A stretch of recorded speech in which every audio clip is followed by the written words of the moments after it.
የጦርነቱ ፍጻሜ በካርግ ደሴት። ዶናልድ ትራምፕ ኢራንን ሳንባ በእጃቸው ሊያስገቡ ነው። ኢራንም የካርግ ደሴትን በአደገኛ ቤተ ዘብ ወታደሮች አጥራለች። የጦርነቱ አርማጌዶንም በካርግ ደሴት ይሆናል በሚል ተንታኞች እየገለጹ ይገኛል። አደገኛው የካርግ ደሴትን የመጠቅለል የዶናልድ ትራምፕ እቅድ።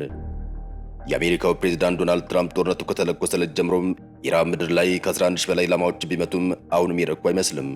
የአሜሪካ የእግረኛና አየር ወለድ ሰራዊት ወደ መካከለኛው ምስራቅ በደረሰበት በዚህ ወቅት ፕሬዝዳንት ዶናልድ ትራምፕ አደገኛውን እቅዳቸውን ለዓለም ይፋ አድርገዋል። ፕሬዝዳንቱ በፎርስ ዋን አውሮፕላናቸው ላይ ሆነው ለፋይናንሻል ታይምስ በሰጡት ቃላቸው ላይ እውነቱን ስነግራችሁ የኢራን ነዳጅ ሙሉ በሙሉ መቆጣጠር እፈልጋለሁ፣ ለዚህ ደግሞ የአገሪቱ ነዳጅ ማዕከል የሆነችውን የካርግ ደሴትን በእጃችን ማስገባት ይግድ ይላል ሲሉ ተደምጠዋል። ነገር ግን አሉ ፕሬዝዳንቱ ሲናገሩ፣ ነገር ግን የተወሰኑ የማይረቡ አሜሪካን የእኛን እቅድ ለማደናቀፍ ይሞክራሉ፣ ግን ለምን እንደዛ እንደሚያደርጉ ባይገባኝም እነሱ ግን የማይረቡ ናቸው። እኛ ዓላማችን የኢራን ነዳጅ በእጃችን ማስገባት ብቻ ነው ሲሉ ተደምጠዋል። በእጃችን ላይ በርካታ አማራጮች አሉን ያሉት ፕሬዝዳንቱም ከበርካታ አማራጮቻቸው መካከል የካርግ ደሴትን መቆጣጠር መሆኑን ቢቢሲና አልጀዚራ ዘግበዋል። የኢራንን መከላከያ እንዴት አልፋችሁ ደሴቷን ትቆጣጠራላችሁ ተብለው የተጠየቁት ፕሬዝዳንቱም ያን ያክል ወታደራዊ አቅም አላቸው ብዬ አላስብም፣ በቀላሉ ነው የምንቆጣጠረው ሲሉም ፕሬዝዳንት ዶናልድ ትራምፕ ተናግረዋል። የአሜሪካ ጦር ይችን ደሴት ተቆጣጠረ ማለት የኢራን ምድር በቅርበት ለማጥቃትና ተልዕኮ እንደሚያፋጥንለት ተንታኞች በመናገር ላይ ናቸው። የኢቢሲ የደህንነት ተንታኝ ሚኬይ በትራምፕ እቅድ መሰረት የካርግ ደሴት በአሜሪካ እጅ የምትወድቅ ከሆነ የኢራን አብዮታዊ ዘብ ጦር ያን ያበቃለታል ሲል ተናግሯል። የቢቢሲው አሩን ማክሌ በበኩሉ ደሴቷን ለመቆጣጠር በመጠን ካየነው ትንሽ ኦፕሬሽን ቢመስልም ነገር ግን እጅግ አድካሚና አስቸጋሪ እንደሚሆን ገልጿል። ፕሬዚዳንት ትራምፕን ያሉት ተጨማሪ 3500 እግረኛ ወታደር በመካከለኛው ምስራቅ መድረሳቸው ከተነገረ በአካባቢ ያደገ የመጣውን ውጥረት የአሜሪካ ጦር ለኢራን ጥቃት የበለጠ እያሰጋው ይሄዳል በሚል ስጋቱ ባየለበት ወቅት ነው። ትራምፕ በፓኪስታን አማካኝነት ከኢራን ጋር የሚካሄደው ቀጥተኛ ያለው ንግግር በጥሩ ሁኔታ እየሄደ መሆኑንም ጠቁመዋል። ነገር ግን የተኩስ አቁም ስምምነት በቅርቡ ይደረስ እንደሆነ ከመናገር ተቆጥበዋል። አሜሪካ የሴናተር ሊንድሴ ግራሃም ፕሬዝዳንት ዶናልድ ትራምፕ በኢራን ላይ የጀመሩት ጦርነት ለተጨማሪ ጥቂት ሳምንታት እንዲቀጥሉና ስትራቴጂካውያን የካርግ ደሴት እንዲቆጣጠሩ በጽኑ አሳስበው ነበር። ሴናተሩ ከሰሞኑ ከፎክስ ኒውስ ጋር ባደረጉት ቃለ ምልልሳቸው ላይ ለፕሬዝዳንት ትራምፕ የምነግራቸው ነገር ቢኖር ይህንኑ ተጨማሪ ጥቂት ሳምንታት እንዲገፉበት ነው፣ የካርግ ደሴትን በመያዝ በቁጥጥር ስር ያድርጓት ሲሉ ተደምጠዋል። ግራሃም አክለውም በኤክስ ገጻቸው ላይ ባሰፈሩ ጽሑፍ ትራምፕ ለኢራን ሕዝብ እውነተኛ ነጻነትና ዘላቂ ሰላምን ለማምጣት ከመቼውም ጊዜ በላይ ተቃርቧል ሲሉ ገልጸዋል። ይህን የሴናተሩን ጥሪ በኢራንና በአሜሪካ መካከል ያለውን ውጥረት ይበልጥ ያባብሰው እንደሚችል ተገምቷል።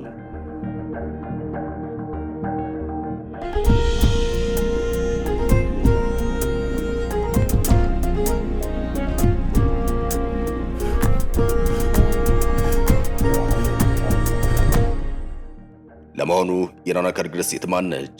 ከኢራን የባህር ዳርቻ 6 ኪሎ ሜትሮች ርቀት ላይ በፋርስ ባህረ ሰላጤ ውስጥ አንዲት ትንሽ የኮራል ደሴት ትገኛለች። ደሴቷ 20 ካሬ ኪሎ ሜትር ስፋት ያላት ሲሆን የኖራል ድንጋይና የነዳጅ መሰረተ ልማት የያዘች ስፍራ እንደሆነች ይነገራል። የአውሮፕላን ማረፊያ፣ የነዳጅ ማጠራቀሚያ ታንከሮች፣ የቧንቧ መስመሮችና የመጫኛ ተርሚናሎች የመሬት ገጽታ ይሸፍኑታል። በሳተላይት ምስሎች ስትታይ ደሴቷ ያን ያክል አስደናቂ እይታ የላትም። ሆኖም የዘመናዊቷ ኢራን ኢኮኖሚ አጠቃላይ መዋቅር የሚያልፈው በዚህ ትንሽ አለታማ መሬት በኩል እንደሆነ ይነገራል። ይህች ደሴት ካርግ ትባላለች። ከኢራን የድፍድፍ ነዳጅ ኤክስፖርት ውስጥ ወደ 90 በመቶ የሚጠጋ የሚያልፈው በካርግ ደሴት በኩል ሲሆን ደሴቷም የኢራን ነዳጅ ማሳዎች ከዓለም አቀፍ ገበያ ጋር የሚያገናኝ ቀዳሚ ተርሚናል ሆና ታገለግላለች። እዚያ የሚገኙ ማጠራቀሚያ ታንከሮች ወደ 30 ሚሊዮን በርሜል የሚጠጋ ድፍድፍ ነዳጅ መያዝ እንደሚችሉ ይነገራል። ግዙፍ የነዳጅ ጫኝ መርከቦችም ወደ እስያ ከመጓዛቸው በፊት ነዳጃቸውን የሚጭኑት በቀጥታ ከዚሁ ደሴት ጥልቅ ባህር ውስጥ እንደሆነ ይነገራል። በፈረንጆቹ 2025 ብቻ ኢራን ከነዳጅ ኤክስፖርት ወደ 53 ቢሊዮን ዶላር ገቢ አግኝታለች። ይህም ገቢ የመንግስት በጀት ከፍተኛ ድርሻ ይዛል። የአብዛኛውን ገቢ በአንድ ጀንበር እንዲፈርስ ማድረግ ማለት እንደሆነም ተንታኞች እየተናገሩ ይገኛል። ይህ እውነታ ዶናልድ ትራምፕ መጋቢት 13 ቀን ያሳወቁት የአሜሪካ ጥቃት ስልታዊ ዳራ ነው። የአሜሪካ ኃይሎች በደሴቷ ላይ የሚገኙ ወደ 90 የሚጠጉ ወታደራዊ ተቋማትን ኢላማ አድርገዋል። የሚሳኤል መደበቂያዎችን፣ የማዕድን መጋዘኖችን፣ የአየር መከላከያ ዘዴዎችን፣ በሎም የአውሮፕላን ማረፊያዎች ከተመቱት ጥቂቶቹ ይገኙበታል። ሆኖም የነዳጅ መሰረተ ልማቱ ቢያንስ እስካሁን ሳይነካ ቆይቷል። የጥንቃቄም ትክክለኛውን አጣብቂኝ ያሳያል። የካርግ ደሴት የኢራን ንብረት ብቻውን አታገለግልም። ደሴቷም በዓለም አቀፍ ኢነርጂ ስርዓት መዋቅር ውስጥ ተሳሰረች ነች። እዚያ ነዳጅ የሚጭኑ መርከቦች ድፍድፍ ነዳጁን እንደ ቻይና ላሉ ገዢዎች ያጓጉዛሉ። ቻይና ማዕቀቦች ቢኖሩም ኢራን ትልቁ ደንበኛ ሆና ቀጥላለች። የካርግ ተቋማት መቋረጥም በቀን እስከ 2 ሚሊዮን በርሜል የሚደርስ ነዳጅ ከዓለም አቀፍ አቅርቦት ላይ ሊቀነስ ይችላል። ይህ ከሆነ የነዳጅ ዋጋ ወዲያውኑ ከፍተኛ ቀውስ ውስጥ ይገባል። እናም ገበያው ይህን ስለት ይረዳዋል። ካርግ አለመረጋጋት በታየባት ቅጽበት የኤነርጂ ነጋዴዎች ምላሽ ይሰጣሉ። ዋጋው ይንራል። የመድን ዋስትና ክፍያዎች ማለትም ኢንሹራንስ ፕሪሚየምስ ይጨምራሉ። የአቅርቦት ሰንሰለቱ ይናወጣል። ስለሆነም ደሴቷ ለኢራን ብቻ ሳይሆን ለጠቅላላ የነዳጅ ኢኮኖሚ እንደ ወሳኝ መጫኛ ነጥብ ማለትም ፕሬዠር ፖይንት ሆና ታገለግላለች።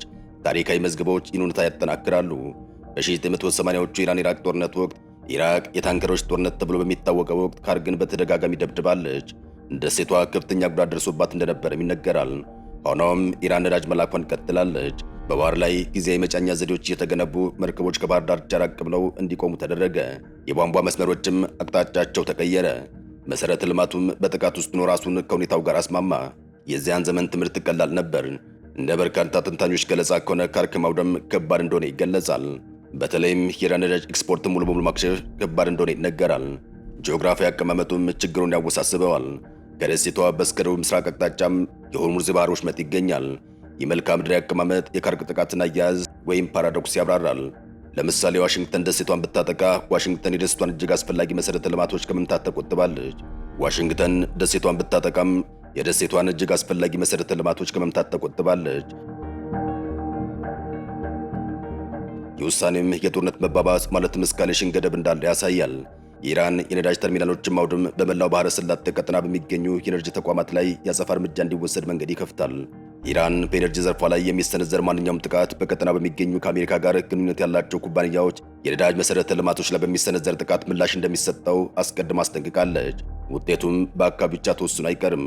የማጣሪያ ፋብሪካዎች፣ የኤክስፖርት ተርሚናሎች፣ የመርከብ መስመሮች፣ የቧንቧ መስመሮች፣ የመድን ገቢዎችና የሸቀጣሸቀጥ መላዎች በአንድ ጊዜ ምላሽ ይሰጣሉ። የነዳጅ ዋጋ ቀደም ሲል በታላላቅ ዓለም ቀውሶች ወቅት ወደ ታዩ ደረጃዎች ሊደርስ ይችላል። ተንታኞች ካርክ በከፍተኛ ሁኔታ ከተጎዳች የአንድ በርሜል ነዳጅ ዋጋ ከ150 $150 በላይ ሊያልፍ እንደሚችል እያስጠነቀቁ ይገኛል። በዚህ ደረጃ ነገሮች ከጎኑም ጦርነቱ ከእንግዲህ በኢራን ዙሪያ ብቻ አይሆንም ይላሉ ተንታኞች። የኢራን የአብዮታዊ ዘብ ጦር ግን ይህችን የአገሪቱን እስትንፋስና ስትራቴጂካዊ ደሴት አሳልፎ ላለመስጠት በአደገኛ ጦር ከበባ ውስጥ አድርጎ በንቃት የተጠባበቀ እንደሚገኝ አስታውቋል። እናም ፕሬዚዳንት ዶናልድ ትራምፕ ጦራቸውን ወደ ካርክ ደሴት ቢያሰማሩ እንኳን በደሴቲቱ ዙሪያ የሚደረገው ጦርነት የጦርነቱ ፍጻሜ እንደሚሆን የደህንነት ተንታኞች በማስረዳት ላይ ይገኛሉ። የአሜሪካ እግረኛ ጦር ወደ ኢራን መገስገስ። የአሜሪካው ፕሬዝዳንት ዶናልድ ትራምፕ ኢራናውያን የኒውክሌር ጦር መሳሪያቸውን አሳልፈው ካልሰጡ አገር አለን ብለው እንዳያስቡ ሲሉም አስገራሚ ንግግር ተናግረዋል። በተደጋጋሚ እንደሚሉት ሁሉ አሁንም ኢራን ምንም አይነት የኒውክሌር ጦር መሳሪያ እንዲኖራት አልፈልግም፣ ስለዚህም የኢራን አመራሮችን እንቅዳቸውን ካልተው በስተቀር አገር እንደማይኖራቸው ክሱሉ ተደምጠዋል። ተጨማሪ ወታደሮቿና የጦር መርከቦቿን ወደ ባህረ ሰላጤ የደረሱት አሜሪካ የእግረኛ ዘመቻ ለማካሄድ መዘጋጀቷ እየተነገረ ይገኛል። በሺዎች የሚቆጠሩ ተጨማሪ ወታደሮችና አንድ የጦር መርከብም ወደ መካከለኛው ምስራቅ የደረሱት የአሜሪካ የመከላከያ ሚኒስቴር ፔንታጎን በኢራን ውስጥ ለሳምንታት የሚቆይ የእግረኛ ሰራዊት ዘመቻ ለማካሄድ እየተዘጋጀ መሆኑ ተነግሯል። የኢራን ፓርላማ አፈ ጉባኤ አሜሪካ የምድር ኃይል ጥቃት ለመፈጸም በሚስጥር እየተዘጋጀች መሆኑ ሲናገሩ፣ ዋሽንግተን ፖስት ደግሞ የአሜሪካ መከላከያ ሚኒስቴር ለእግረኛ ጥቃት ዝግጅት እያደረገ መሆኑን ዘግቧል። ለመሆኑ ይህን የአሜሪካ የእግረኛ ወታደሮች ጥቃት በተመለከተ የአገሪቱ ባለስልጣናት እስካሁን ምን አሉ? ከሳምንታት በፊት ፕሬዚዳንት ትራምፕ ከጋዜጠኞች ለቀረበላቸው ጥያቄ በሰጡት ምላሻቸው ወደ የትም ቦታ ወታደሮችን አልክም ካሉ በኋላ ጨምረውም የምልክ ከሆነ ግን በእርግጠኝነት አልነግርም በማለት ነገሩን አድበስብሰውታል። ባለፈው አርብ ደግሞ የአሜሪካ የውጭ ጉዳይ ሚኒስትር ማርክ ሩቢዮ እንደተናገሩት አሜሪካ እግረኛ ወታደሮችን ማሰማራት ሳያስፈልጋት ዓላማዋን ማሳካት ትችላለች ሲሉ ተደምጠዋል። ባለፉት ቀናት ወደ ባህረ ሰላጤ የተሰማሩ ወታደሮች ጉዳይም ለፕሬዝዳንት ትራምፕ አማራጮችን ለመስጠት ነው በማለት ለሚፈጠሩ ያልታሰቡ ሁኔታዎች ዝግጁ ለመሆን ሁልጊዜም ለፕሬዝዳንቱ አመቺ ሁኔታዎች ማመቻቸት ነው ሲሉ ተደምጠዋል። የሥርዓት ለውጥ በኢራን። የአሜሪካው ፕሬዝዳንት ዶናልድ ትራምፕ በእስላማዊት ሪፐብሊክ ኢራን ከፍተኛ አመራሮች ላይ የተሰነዘረው ጥቃት በተጨባጭ የሥርዓት ለውጥ ማምጣቱን አስታውቀዋል። ፕሬዝዳንቱን የተናገሩት ከኢራን ጋር ያለውን ጦርነት ለማቆም ድርድር መጀመሩን ባሳወቁበት ወቅት ያነሱት ሐሳብ በድጋሚ በማንሳት ነው። ምንም እንኳን አጠቃላይ የኢራን እስላማዊ ስርዓት ሙሉ በሙሉ ባይወድምም ዶናልድ ትራምፕ የጠቅላይ መሪው አሊ ካሜኒ እና የሌሎች በርካታ ከፍተኛ ባለስልጣናት መገደል የቀድሞ መንግስት ከመፍረስ ጋር እኩል እንደሆነ አድርገው ለማቅረብ እየሞከሩ ይገኛል። ትራምፕ በአየር ኃይል አንድ አውሮፕላን ውስጥ ሆነው ለጋዜጠኞች በሰጡ ቃላቸው ላይ አንደኛው ስርዓት ሙሉ በሙሉ ወድሟል፣ ሁሉም ሞተዋል፣ ቀጣዩ ስርዓትም አብዛኛው አልቋል ሲሉ ተደምጠዋል። ሶስተኛው ስርዓት ደግሞ ከዚህ በፊት ማንም አግኝቷቸው ከማያውቃቸው ፍጹም የተለየና ምክንያታዊ ከሆኑ ሰዎች ጋር እየተነጋገር ነው ሲሉ ተደምጠዋል። አሜሪካው ላይ የኢራን ፓርላማ አፈ ጉባኤ ከሆኑት መሐመድ ባጋር ቃሊባፍ ጋር ለመስራት ፍላጎት ብታሳይም አብዛኞቹ የፖለቲካ ተንታኞች ግን ግለሰቡ ከእስላማዊ አብዮታዊ ዘብ ጋር የጠበቀ ግንኙነት ያላቸውና የአሜሪካን ጥያቄ ውድቅ ካደረጉ ቀደምት ባለስልጣናት ያላነሰ አክራሪ አቋም ያላቸው መሆናቸው ይገልጻሉ። ይሁን እንጂ ትራምፕ የእውነተኛ የሥርዓት ለውጥ ነው፣ ከዚህ የተሻለ ምንም ማድረግ አይቻልም በማለት አቋማቸውን አንጸባርቀዋል። ትራምፕ ለአንድ ወር በዘለቀው ጦርነት ውስጥ በርካታ የኢራን ከፍተኛ ባለሥልጣናትን መገደላቸውን በመጥቀስ የነበረው ሥርዓት በጣም መጥፎ ነበር፣ ፍጹም ጨካኝ ነበር ሲሉ ተደምጠዋል። ሁለተኛው ተሾመ፣ እናም ሁሉም ተወገዱ፣ ሁሉም ሞተዋል፣ በውስጡ ትንሽ ትንፋሽ ካልቀረች በስተቀር ሲሉ ተደምጠዋል።